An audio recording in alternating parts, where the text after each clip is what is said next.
Back to Sunny and Mokshi vlogs. మునగాకుని ప్రతిరోజు తీసుకోవటం వల్ల చాలా అంటే చాలా హెల్త్ బెనిఫిట్స్ ఉన్నాయండి. మునగాకుని ప్రతిరోజు ఆహారంలో మనం ఏదో ఒక రూపంలో తీసుకోవటం వల్ల కాల్షియం, ఐరన్ అలాగే రక్తహీనత అనేది చాలా వరకు నివారించవచ్చు. లేట్ చేయకుండా ఈ మునగాకు పొడిని ఎలా ప్రిపేర్ చేయాలో చూసేద్దాం వచ్చేయండి. ముందుగా స్టవ్ ఆన్ చేసుకొని ఒక కడాయి పెట్టుకునేసేయండి. కడాయి అనేది కొంచెం వేడెక్కిన తర్వాత 1 స్పూన్ ఆయిల్ మాత్రం వేసుకునేసేయండి. ఆయిల్ అనేది వేడెక్కిన తర్వాత ఇక్కడ చూయించినట్లుగా ఒక 3-4 స్పూన్లు మినపప్పు అనేది వేసుకునేసి మంటని సిమ్లో పెట్టుకునేసేయండి. సిమ్లో పెట్టుకోవటం వల్ల పప్పు అనేది లోపల వరకు బాగా వేగుతుంది. మినపప్పు అనేది కలర్ చేంజ్ అయ్యేంత వరకు ఒక 5 నిమిషాలు అనేది బాగా వేయించుకోవాలండి. చూస్తున్నారు కదా, ఈ విధంగా వేయించుకోవటం వల్ల పప్పు అనేది బాగా వేగుతుంది. చూస్తుండగానే మినపప్పు కూడా బాగా వేగిపోయింది. ఇలా వేగిపోయిన మినపప్పుని ఒక ప్లేట్లోకి ట్రాన్స్ఫర్ చేసుకునేద్దాము. ఇలా ట్రాన్స్ఫర్ చేసుకున్న తర్వాత అదే కడాయిలో నూనె కూడా ఏం అవసరం లేదండి. ఉండే నూనెలోనే ఒక 10 నుంచి 12 ఎండుమిరపకాయలని తీసుకునేద్దాము. ఇలా తీసుకున్న తర్వాత 1 స్పూన్ ధనియాలు, 1 స్పూన్ జీలకర్ర ఇలా వీటన్నింటినీ వేసుకొని ఫ్లేమ్ అనేది సిమ్లో పెట్టుకొని బాగా వేయించుకోవాలి. మిరపకాయలు అనేది కొంచెం వేగిన తర్వాత ఇక్కడ కొంచెం చింతపండుని వేసుకుంటున్నానండి. ఇలా చింతపండుని, ఎండుమిరపకాయలని, ధనియాలని, జీలకర్రని సిమ్లో పెట్టేసి బాగా వేయించుకోవాలి. ఎండుమిరపకాయలు అనేది బాగా వేగటం వల్ల టేస్ట్ అనేది బాగుంటుంది.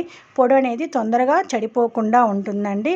ఇలా వేగిన తర్వాత వీటన్నింటినీ పక్కన పెట్టేసుకోండి. ఇప్పుడు 2-3 గుప్పిళ్ళ కరివేపాకును కూడా తీసుకునేసేయండి. కరివేపాకు అనేది నేను నీడలోనే ఎండపెట్టుకున్నాను. అయినా కూడా ఒకసారి ఇలా వేడి చేసుకోవటం వల్ల పొడి అనేది తొందరగా పాడవకుండా ఉంటుంది. ఆయిల్ అంతా పోయినవసరం లేదండి. అదే కడాయిలో మనం వేయించుకుంటే సరిపోతుంది.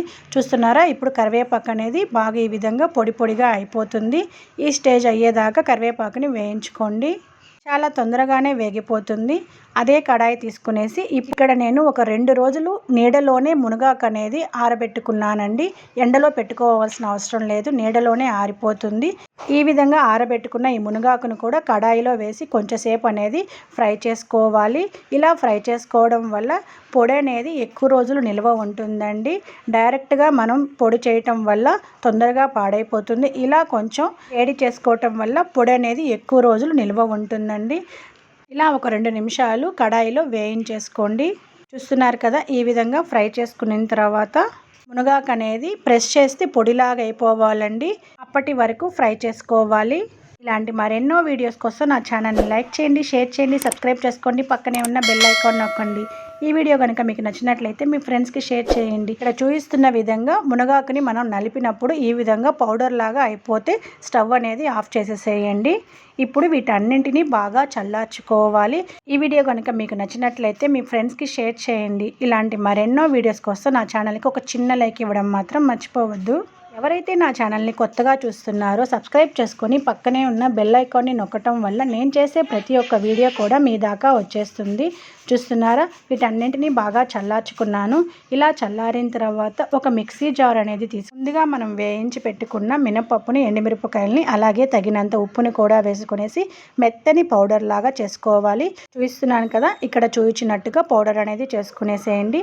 ఇప్పుడు మనం ముందుగా ప్రిపేర్ చేసి పెట్టుకున్న కరివేపాకుని, మునగాకుని కూడా వేసేసి పౌడర్ చేసుకోండి. ఈ మునగాకు పొడిలో కరివేపాకు వేయటం వల్ల టేస్ట్ అనేది చాలా బాగుంటుందండి. అలాగే కరివేపాకు వల్ల కూడా ఎన్నో హెల్త్ బెనిఫిట్స్ ఉన్నాయండి. హెయిర్ ఫాల్ ఎక్కువగా ఉండేవాళ్ళు ఈ కరివేపాకు పొడిని తీసుకోవటం వల్ల చాలా హెల్త్ బెనిఫిట్స్ అనేవి ఉన్నాయి. చూస్తున్నారా, చూస్తుండగానే పౌడర్ అనేది చేసేసాను. ఇలా చేసిన తర్వాత ఒక 7-8 తెల్లగడ్డల్ని కూడా తీసుకునేసి ఈ విధంగా పౌడర్ అనేది చేసుకునేసేయండి. అంతే అండి, ఎంతో ఈజీగా అయిపోయే అలాగే ఎన్నో హెల్త్ బెనిఫిట్స్ ఉన్న ఈ మునగాకు పొడిని ఎంతో ఈజీగా చేసేసేయచ్చు. ఈ విధంగా చేసి పెట్టుకునే కరివేపాకు, మునగాకు పొడిని ఎయిర్టైట్ కంటైనర్లో పెట్టేసి మనం స్టోర్ చేసుకొని ప్రతిరోజు అన్నంలో తీసుకోవటం వల్ల చాలా హెల్త్ బెనిఫిట్స్ అనేవి ఉన్నాయండి. ఆడవాళ్ళలో కలిగే రక్తహీనత అనేది చాలా వరకు నివారించవచ్చు. అలాగే కాల్షియం, ఐరన్ కూడా ఈ మునగాకుని తినటం వల్ల మనకి చాలా ఎక్కువగానే లభిస్తాయండి. ఈ వీడియో మీకు నచ్చినట్లయితే ఒక చిన్న లైక్ చేయడం మర్చిపోవద్దు.